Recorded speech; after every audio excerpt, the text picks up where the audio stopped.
Sa rally po ni Pacquiao, nandun yung kanyang tatay na ang panawagan, Marcos resign at pinagmumura pa yung kanyang asawa. Pinagmumura yung ating Pangulong Bongbong Marcos, tinawag na bangag, tinawag na adik. Tapos Yari Roque, nagsabi na hinihintay na lang daw nila yung go signal. O, usapang destabilization po tayo mga kababayan kasi lumalakas ang ugong tungkol sa destabilization nang itinuturo po si Maudigs ang utak. Hindi man po tinatago ni Maudigs ang kanyang destabilization. Lantaran po. Ito yung mga balita ngayon, mga kababayan. Sabi rito sa Politico News, may kumpas daw ni Duterte, Trillanes tags, retired active cops in alleged ouster plot versus Marcos. Ito na yung sinasabi natin noon, mga kababayan, na Plan B. Ako tingin ko mga kababayan, from the very start, noong kampanya pa lang, nang mapilitan po si Inday na mag-vice presidente na lang, naon siya yung kanyang pangarap na run sararan, nakalatag na po yung Plan B. Yung GMA model po ng pagpapatalsik po kay Erap Estrada na nakaupo lang ng 2 years. Nakita ninyo, may Senate investigation din. Panahon ni Erap, mga kababayan, may Senate investigation on the alleged weteng payola na nagpasabog si Chavit Singson kasi may attempt daw sa kanya. Ngayon po, ang ginagamit si Jonathan Morales para sa Senate investigation. Maging yung ilan nating mga congressmen, mga kababayan, yun ang paniwala. Several sulod say linking Marcos to drugs meant to destabilize government. Hindi lang tayo mga kababayan, yung mga nagsasabi, yung nagsabi, yung mga analysis natin po. We have truthful analysis. May gift tayo mga kababayan, hindi man sa pagmamayabang. May gift tayo of discernment. May discerning spirit po tayo. At hindi lang yan, makikita ninyo yung pattern. Kasi yung mga nasa likod, mga known personalities, mga kababayan, na dependent masyado sa politika, yung kanilang pamumuhay. Hindi mabubuhay sila na walang politika, mga kababayan. Ngayon, umusok si Bato de la Rosa sa naging expose po ni Trillanes. Kahapon, nagpa-press con si Trillanes, mga kababayan. Kasi sabi po ni Trillanes, yan ang niyang investigasyon sa Senado. Referring to itong investigasyon ni Bato, ang motibo niya niyan is to oust President Bongbong Marcos. Umusok si Bato po. Inaintindihan natin si Bato kung bakit umusok siya. Ito sasabi niya, De La Rosa, no one can use me to destabilize Marcos administration. Nag-deny. Sabi nga dito mga kababayan sa amin, ang kabayoan niya, pag may lugad, minakiirad. Nagkiirad si Bato. Anong ibig sabihin mo niya, Mr. Maravillas, pag ang kabayo, may lugad, minakiirad. Ang kabayo daw, pag may sugat, nagre-react. Di ba? Yung kabayo, pag sinakyan mo, may sugat dito sa may sugat dito sa kanyang likod. Siyempre, magre-react siya. Nasasaktan Sakyan mo man yung kabayo na may sugat. Siyempre, magre-react, gumaganon. Yun ang ibig sabihin sa amin ng minakiirad. Natumbok po yung sugat. Maging pong yung Senate President mismo, si Mig Subiri, nagparinig na, be very careful niya not to use hearings in aid of political persecution. Nakalata. Alangan man sa tanda na nila sa politika, mga kababayan, hindi malata yung mga galawan ito, mga ganid. Di ba pa? Pero niya, Mr. Maravillas, na karating sa iyo yung balita na kinontra ng PNP, ng liderato ng PNP, yung statement ni Trillanes. Nakarating na po sa atin. Ayan yung sabi, yung reaction ng PNP. PNP on Trillanes claim, no plot to oust Marcos. Adisina niya, Mr. Maravillas, yung paniniwalaan natin. Naintindihan natin mga kababayan yung ganyang mga statements ng PNP. Kasi yung ganyang mga bagay po, ganyang mga kwento, mga sensitive issues siya. This is to protect the unity in the PNP. Ganun po. Tama? But before ko mga kababayan ibigay sa inyo yung full story ng mga balitang yan, click subscribe muna dito sa ating YouTube channel and hit the notification bell para lagi po kayong updated sa mga kaganapan dito sa ating bansa. Like and share na rin po ninyo ng ating video. At huwag na rin po ninyo na skip yung ating mga commercial ads para tuloy-tuloy na ang pag-unlad ng bagong Pilipinas. Sa mga naghanap ng malinis and spacious fitness gym, pumunta lang po kayo sa aming Colossal Fitness Gym. We also offer Grab Car Rental with our brand new 2023 model ng Toyota Innova. We also accept booking for those who are planning to travel via PAL, Cebu Pacific and other airline companies, local and international, and bills payment for Meralco Bills, PLDT, Aleco Bills, etc. Ang Colossal Fitness Gym is located at 3rd floor Security Bank Building, Landco Business Park, Legazpi City, Albay. For inquiries, look for Gilon Maravillas. Contact number 0966-802-0949. Yan yung aming Innova po. Lagi na pong matao sa amin. Yan pong mga bagong nag-enroll. Kita ninyo, ang ganda-ganda ng aming gym. Siya yung pinakamalaki mga kababayan dito sa amin. Na-set up na rin yung aming mga bagong gym equipment. May treadmill na rin po kami. Ito naman po yung bago naming product na binibenta online. iGlow Serum Whitening po siya. Tingnan ninyo yung epekto sa aking anak na architect before and now. Yung mga inquiries po ninyo, dumiretso na lang kayo sa kanyang Facebook account, Riz Maravillas. Ito naman po, Firmax Firming and Lifting Cream. Pinapahid po sa mga pulses and affected area. Mainam po siya sa mga pains at paninigas na mga kaso-kasuan. Ito po, Automax Radiant Serum. Sa mukha naman yung application. Anti-aging po siya. You will look 10 years younger than your age. Sa mga cancer patients naman po, baka lang gusto ninyo itong itry. Nang siya red mixed fruit drink. Hindi man po siya gamot, food supplement siya. Kaya lang gawa siya mga kababayan sa goji berry. Yung goji berry may anti-cancer properties. O yung mga inquiries ninyo, dumiretso na lang kayo sa aming messenger sa Facebook para masagot namin agad. Ayos ba? Ayos na Mr. Maravillas. So, balik tayo mga kababayan sa ating mga kwento. So, diretsong inakusa ni dating Senador Antonio Trillanes mga kababayan, si Mau Diggs, nang siyang nasa likod nitong plot, may kumpasan niya yung ilang mga retired and active officers ng PNP. Ayan may kumpas daw ni Duterte, Trillanes tags, retired active cops in alleged ouster plot versus Marcos. Di niya Mr. Maravillas, naniniwala ka sa sinasabi ni Trillanes? Di ba niya Mr. Maravillas, noong panahon, kontra ka sa mga ginagawa ni Trillanes? Nagbalik loob na po. Si Trillanes po, naging kakampi na ngayon kasi nakita niya, mga kababayan, mas maayos na magpalakad ng ating gobyerno, ang ating Pangulong Bongbong Marcos, kaysa sa dating Pangulong Mau Diggs. So makikita ninyo, si Trillanes, nagiging kakampi na po tuloy ng ating administrasyon at pati yung ibang mga dilawan. Nakita ninyo, hindi na yung mga dilawan mga kababayan nagkikriticize sa ating Pangulong Bongbong Marcos.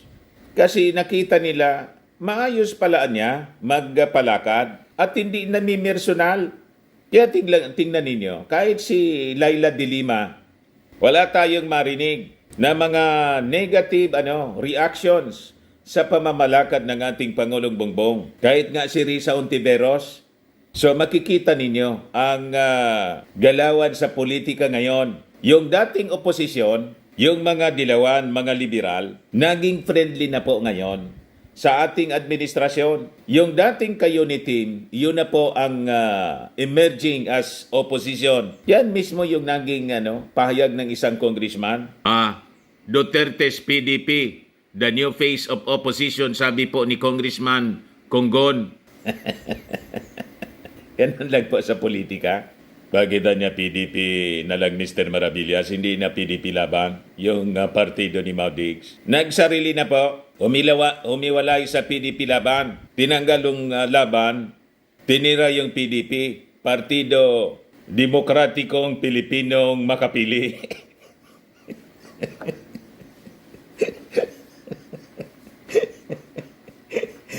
Kasi po, kalyado ng China, ni Xi Jinping, modernong makapili. Partido, Higawan niya talaga, Mr. Maravillas. Yun man talaga po. Yan ang tawag ngayon ng ni Commodore Tariela, mga moderno. Modern makapili po. So, Partido Demokratikong Pilipinong Makapili. Para madali ninyong maintindihan yung pagkatao ng mga members ng PDP. Bagong PDP po ito kasi bagong makapili. Gustong gawing province yung Pilipinas po ng China. So balikan natin yung kwento ni Trillanes dito na lumalabas ngayon.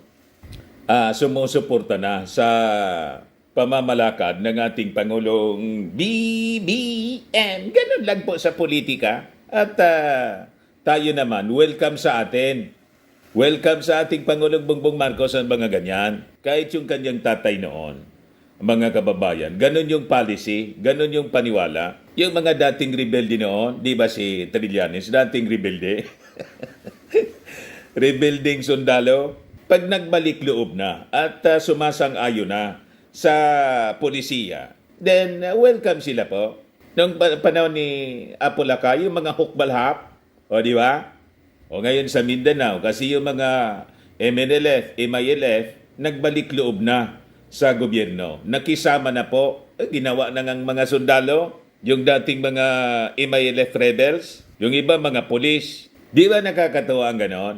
Nira niya Mr. Maravillas. Ang problema, yung dating presidente, yun na nagre-rebuilding. Gustong iwala yung Mindanao po. Kaya ito, yung kasama niya, si Pantaleon, may kaso sa Congress po, Ethics Committee. Dinidinig na po yung inciting. Inciting to sedition. Yung mga dating sa gobyerno, ngayon, mga kababayan, sila na yung nagre-rebelde. Kasi yan niya, Mr. Maravillas, tinanggalan ng confidence.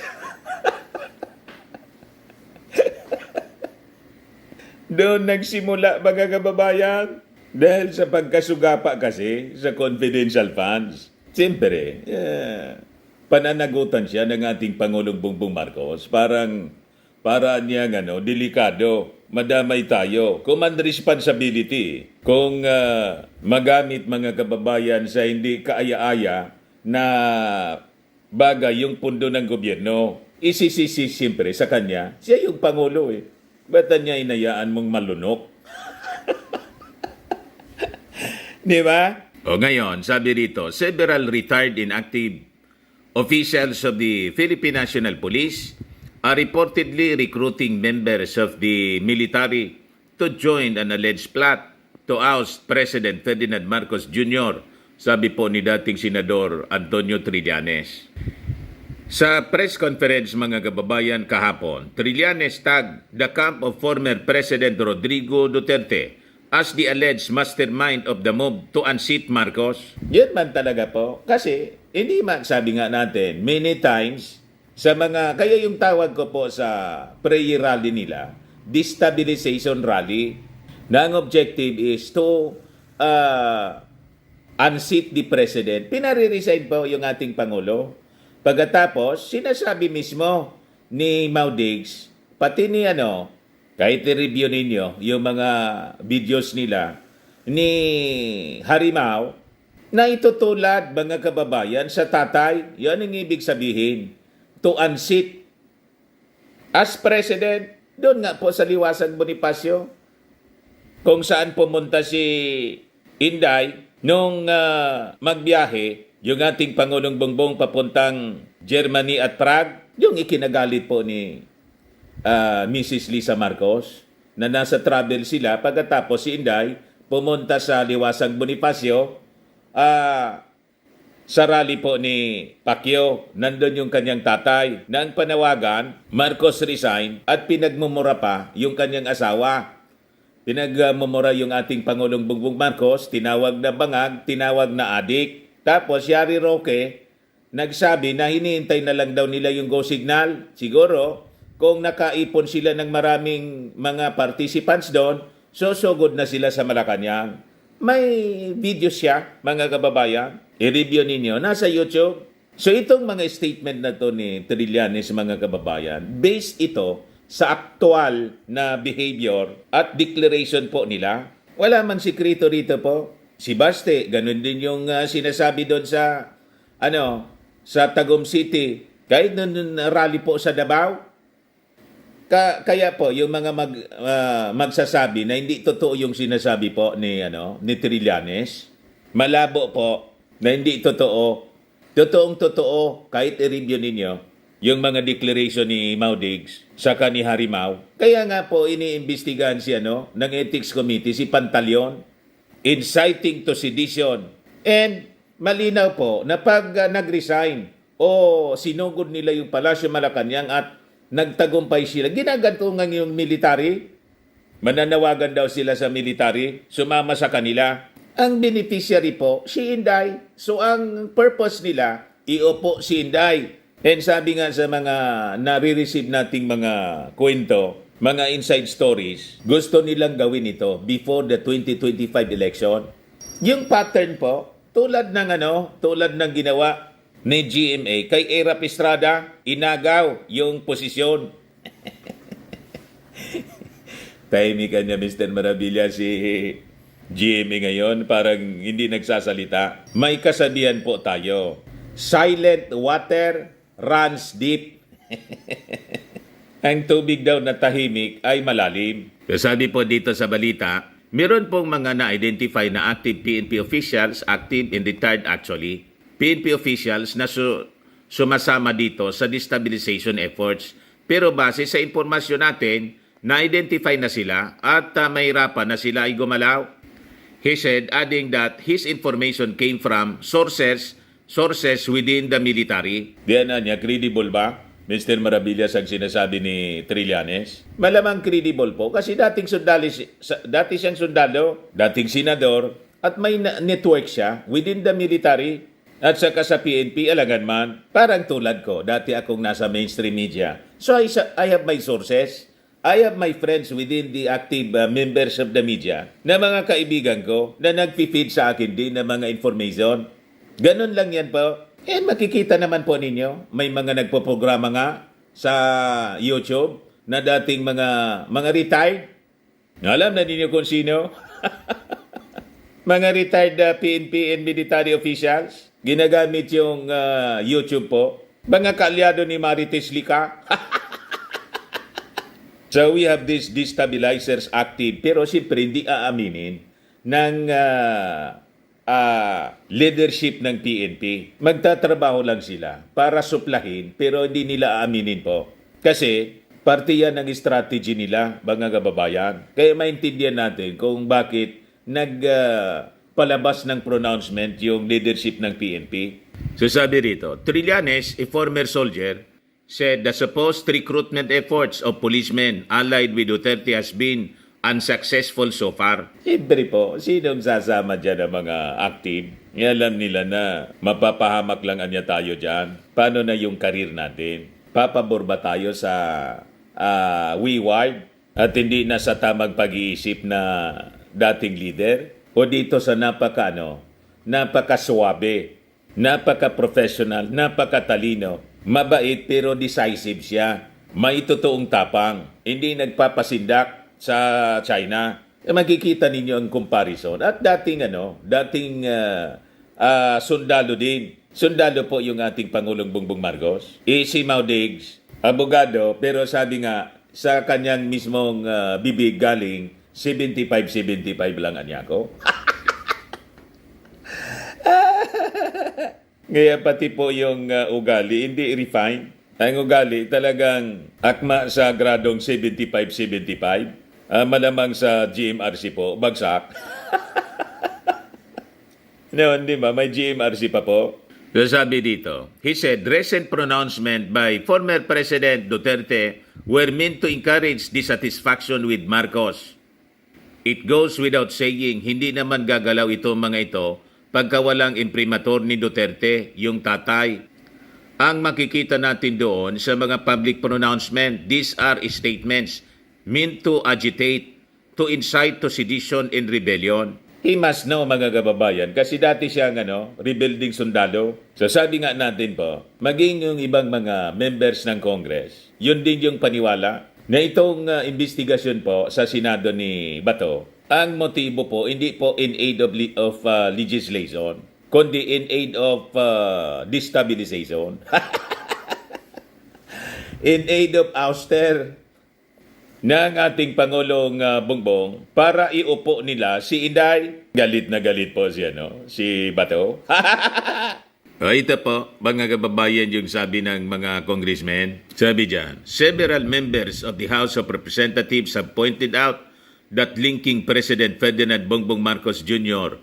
to drug use is part of politics in an attempt to destabilize the government. Maging si Senate President, Mig Subiri, nakalata sa ginagawang investigation po ni Bato. Ito yung balita from Impact Leadership. Be very careful niya not to use hearings in aid of political persecution. Senate President Mig Subiri reminds his colleagues to be very careful not to use hearings for political persecution following the Senate Committee on Public Order and Dangerous Drugs chaired by Senator Bato de la Rosa hearing on the alleged leak confidential information from the Philippine Drug Information Agency linking President Ferdinand Marcos Jr. and Maricel Soriano. So sabi po ni Migs, while certain claims were made, documentary evidence is yet to be presented. There were no pictures, no corroborating testimonies. In other words, this was solely based on the testimony on one person based on what appears to be hearsay evidence. Kita na ninyo, ang intention po ng investigasyon ni Bato is to agitate. Kaya po, pag nagkwento si Morales, pinapabuelo niya, pag yung mga taga-PDEA, mga kababayan, binabara. Kaya pumasok na po si Jingo Estrada, Senator Jingo Estrada, Senator Chis Escudero, tapos si Senator Grace po, kasi po, nakalata. Yun totoo niyan, mga kababayan. Kaya pinoint of order, mga kababayan, ni Chis Escudero at si Grace po, ni-remind, nag-submit ng file folder ng credentials, background, yung mga kaso, mga kababayan ni Morales, yun ang ginawa nila kahapon po. Kaya nagparinig na rito mga kababayan si Senate President Mig Subiri. Mga hersian niya, Morales cites a document which he claims to have seen by virtue of his former position, although he did not personally witness any wrongdoing. The drug test of the President is being brought up even though it does not appear to be germane to the subject of the motu proprio investigation. Hindi man siya relevant po. Binabanggit siyang binabanggit mga kababayan. Alata na paninira lang para gatungan yung mga mamamayang Pilipino. Tapos may bago na naman na aligasyon si Morales na may pumunta daw sa kanyang bahay at binanggit yung pangalan ni Lisa Marcos na siyang nasa likod para pigilin siyang magtestimony pa. Alata mga kababayan na taing kwento. Scripted po. Sabi ni Mig Subiri, while we respect the committee's right to perform oversight functions in aid of legislation. However, we would like to remind our colleagues to be very careful not to use hearings in aid of political persecution. Kaya ako minirad siya, no? May sugat eh. Pag ang kabayo may sugat ay nagre-react. Ang kabayo pag may lugad, minakirad. Kaya umusok siya, no? Si Bato doon sa expose ni Trillanes. So sabi ng mga congressmen dito, ipagpatuloy natin yung sabi ng mga congressmen. During a briefing on Tuesday at the Batasang Pambansa Complex, Zambales 1st District Representative Jefferson Congon said that the public needs to understand that the accusations are only meant to shame the President, which is why Senate hearings on the matter should stop. Gawin po ninyo, pag hindi tumigil po, gumawa kayo ng parallel investigation in Congress. Gisahin ninyo itong si Morales, pati itong si Maharlika, ipatawag ninyo kasi ginagamit itong si Maharlika ng kampo ni Duterte para galitin yung mga mamamayang Filipino, siraan yung ating Pangulo. Alam naman ninyo kung bakit nagagalit si Maharlika na dating sumusupport. Biglang bumaliktad siya, mga kababayan. Hindi na pagbigyan po, kahit man po akong Pangulo, ang taong dumidikit sa akin tulad po ni Maharlika. Alatado po, ever since, nung sa kampanya pa lang, siya yung gustong magdikta po. Dahil daw sa tumulong siya, tingnan ninyo kung magmando. Assuming, para na siya na yung pinakang magaling dito sa mundo, mga kababayan. Kaya napikon, pati si Bato, nag-away yung dalawa. Nang makita po ni Maharlika na imbes madiin yung ating Pangulong Bongbong Marcos, ang nadidiin si Morales, inaccuse ngayon sa kanyang live streaming si Bato na binabayaran na raw ni Lisa Marcos. Ganon katindi. Si Bato po, siyempre nag-iingat din, gumaganon-ganon siya para hindi masyado halata. Pero yung intensyon, nalata pa rin, mga kababayan ng mga congressmen at kanyang mga kapwa senador kung ano yung intensyon. Gumaganon-ganon si Bato at lagi niyang sinasabi na ito ang ginagawa ko kasi mandato ko ito bilang isang senador. At yung droga, nasa ilalim niya ng aking committee. Isabi ng ibang mga congressmen, yung original purpose ng investigation po, yung drug haul man lang po doon sa Batangas, biglang isinama yung Pedialyx. Alarms na po. So sabi po ni Congressman Congon, we need to face the truth that this is just part of a bigger plan to destabilize the government. We know that this is meant to tarnish the reputation or shame our president, sabi po ni Congon. So I hope they stop such hearings because this do not help the economy. So for example, in hearings like this, which do not go anywhere, it might be better for them to just stop this and help in the aspiration of the government to improve the lives of our people. Madaling sabi, panira lang po, invested interest lang ang sinusulong mga kababayan nila. Ang pinakang objective is to iupo mga kababayan si Inday kasi siya yung vice presidente. Ngayon, sabi naman po ni Bukidnon 2nd District Representative Jonathan Kate Flores that President Marcos' reaction to the issue, laughing it off, was merited because the allegations cannot be serious. Hindi man po pinapansin ng ating Pangulong Bongbong Marcos kasi katawa-tawa po, maging si Maricel Soriano po, nalito, confused siya mga kababayan kung bakit siya na-invite. Yan si Maria po. I-play natin itong sinabi niya doon sa investigation. Ng paumanhin. Dahil hindi po ako sanay sa mga ganito. Alam niyo po, first time ko lang po talaga na makatanggap ng imbitasyon na humarap sa Senado. Nakakakaba at nakakatakot. Sa totoo lang po, hindi malinaw sa akin kung bakit po ako naimbitahan sa hearing. Nagtataka lang po ako dahil lahat po ng tumestigo dito ay nagsabing na-verify ang impormasyon hindi na-verify ang impormasyon ni Mr. Morales at walang investigasyon ang naganap. Pasensya na po kung nalilito po talaga ako dito. Gayunpaman, mataas po ang respeto ko sa Senado at sa mga kagalang-galang ng mga senador na nandito ngayon. Lalo na po si Chairman Senator De La Rosa. Sa abot po ng aking makakaya, tutulong ako na sagutin ang inyong mga katanungan. Pero sir, nakikiusap lang po ako sa inyo po. Kung ang usapin ay tungkol po sa mga bagay na may legal na implikasyon po, sana po ay pagbigyan niyo po ang aking abogado na sumagot para sa akin. Na hindi man po ako abogado, sir. At sa usapang legal, mas nararapat po yata na ang abogado ko na lang po ang sumagot at magpaliwanag. Kung magkaroon man ho ng legal question, pinapahintulutan ko pong magsalita para sa akin si Attorney Agnes Maranan.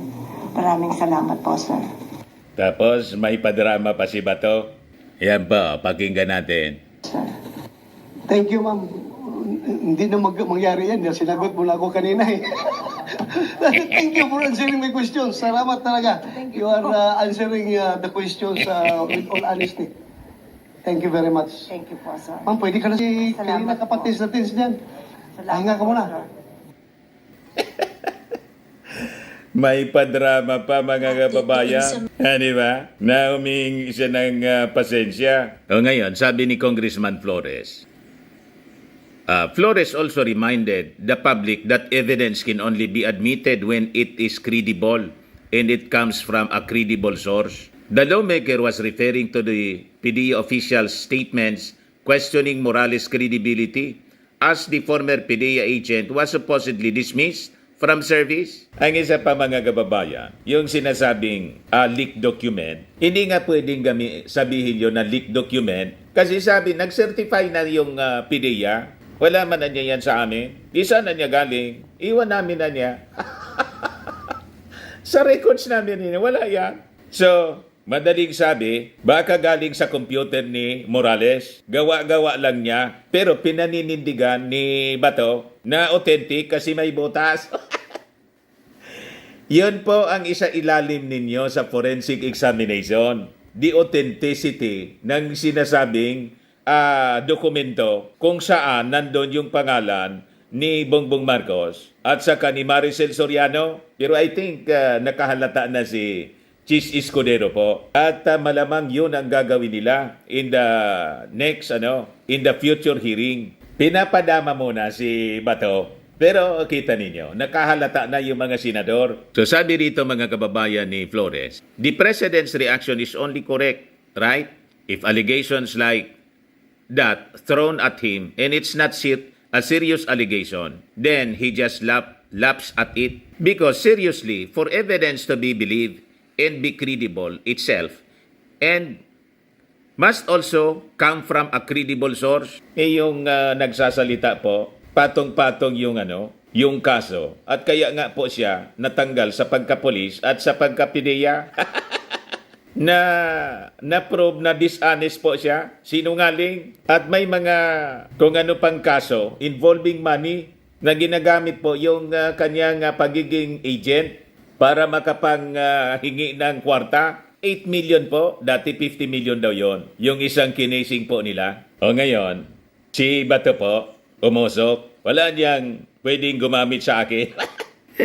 De La Rosa, no one can use me to destabilize Marcos administration. Napakalinaw nung mga nakaraang distab rally po, nandun sila. Pero yung mga sumunod po, hindi na sumasama. Siguro nag-usap-usap sila. Pagka niyang sumama muna para hindi sila makahalata.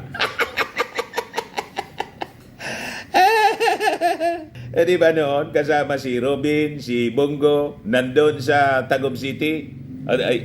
Sa Davao, yung Tagum City yata, parang hindi na sumama doon. Just correct me if I'm wrong sa recall ko po. Basta't yung dito nga po, sa Dumaguete City, wala sila yata. Nandun si Harimau, si Glenn Chong. Ayun si Harimau at saka si Glenn Chong. Si Vic Rodriguez, mga kababayan, naging caretaker na ni Mau Diggs. Si Baste, ito yung kumanta, si Dolce yata ito. Ayan o, maisog. Hakbang ng maisog, defend the flag, peace rally. Anong defend the flag? Kaninong flag ang dinidefend ninyo? Hindi man yata sa Pilipinas kasi gusto ninyong gawing province yung Pilipinas ng China. Defend the Chinese flag. Tapos defend the Constitution. Yung mga ginagawa niya doon yung ginawa niya sa Ayungin, sa West Philippine Sea. Sabi po ni dating Senior Associate Justice Antonio Carpio, culpable, violation of the Constitution. At kakasuhan nila sa ombudsman itong si Maudigs kasi hindi naman na niya pwedeng mapatalsik for culpable, i-impeach kasi wala na sa poder. So lahat baliktad yung kanilang mga sinasabi. Defend the flag pero pro-China. Yung isa, yung anak, mali natin ang Pilipinas pero no comment. Syukran. Mahilig sila sa baliktad. Malamangan niya, Mr. Maravillas, itong sinasabi ni Bato, baliktad din. Ganon po ang ugali nila, sabi dito ni Bato. Never akong magpapagamit kahit kanino man. Sinong maniwala po sa inyo na yung mga previous announcement ninyo, sabi ninyo doon sa rally ni Pacquiao, walang iwanan. Paano hindi magpagamit? Ayaw lang ninyong magpalata. Pero yung mga kasama ninyo sa Senado, tulad ni Senate President Mig Zubiri, nakalata na, nagparinig na. Pati si Jinggoy at saka si Senator Chis. Kaya nag-point of order si Chis Escudero po. Hindi daw siya magpapagamit. Wala pong makakagamit sa akin. Kaya nga sabi ko sa inyo, I have to maintain the objectivity in the conduct of this hearing kasi alam kong dalawang nag-uumpugang pader dito, maipit dito at maipit tayo. I can never be used. I swear to God, nobody dictated me, not even former President Duterte. De La Rosa pronouncement came in the light of his panel's investigation on the leaked documents supposedly linking Marcos and actress Maricel Soriano to illegal drugs. Ayaw ko pong masira ang aking gobyerno. Kaya huwag po sabihin na ginagamit ako to oust the president. No, my God. Sanay na kami po sa drama ninyo. Sabi rito, in a separate press conference on Tuesday, Senate President Juan Miguel Zubiri warned his colleagues not to use hearings in aid of political persecution. Hindi lang political persecution po, destabilization na malinaw yung ginagawa po nila. O ngayon, sabi ng PNP, wala man anya kaming na-monitor na destabilization. We have not monitored any active police officer that is involved in the alleged destabilization plot and we have not monitored any destabilization plot for that matter, sabi po ni Colonel Fajardo, spokesperson ng PNP. According to Fajardo, she already talked to PNP Chief General Romel Francisco Marbil and police intelligence units. All said they have also not monitored any plan to oust Marcos. The PNP will remain apolitical and will always uphold our constitution. According to her, the morale of police officers was high under the new leadership of Marbil, which was why there was no reason for any of them to join a plan to remove Marcos. But at the same time, Fajardo warned that police officers who join any destabilization plot could face treason charges. Wala daw na loyalty check na ginagawa. So sabi nga natin kanina, that is normal. Ganon talaga ang statement palagi. Para nga, kung may apoy, hindi na kumalat. So naintindi natin ang ganyang mga statements na pinapalabas ng PNP. At saka, magiging kahinaan ng leadership siya ni General Marbil. So ang importante na sa publiko po yung possible yung attempt. Kaya sabi nga po ni Trillanes mga kababayan, hindi nagtagumpay yung several attempts na po, but failed. And sabi niya, pero base sa impormasyon natin, na-identify na sila at mahirapan na silang gumalaw. So naging unsuccessful daw yung recruitment. Siyempre, kaya nga laging nagpaparinig po si Maudigs sa PNP at sa Armed Forces na during his time, inalagaan niya yung Armed Forces at PNP. So parang naniningil. As if po, yung pera na binigay sa kanila, yung ating mga kasundaluhan, yung increase sa salaries nila and other benefits, galing sa bulsa niya, Galing po yan sa taxes from the Filipino people. Sa bagay, si Maudix po, ang tawag sa mga sundalo ng ating republika, sundalo ko. What? Naging personal yung pagtingin niya sa mga sundalo, private army niya. Ayan man lang po, mga kababayan, yung ating mga balita ngayon. Ako po si Dante Maravillas. Bye-bye po. God bless.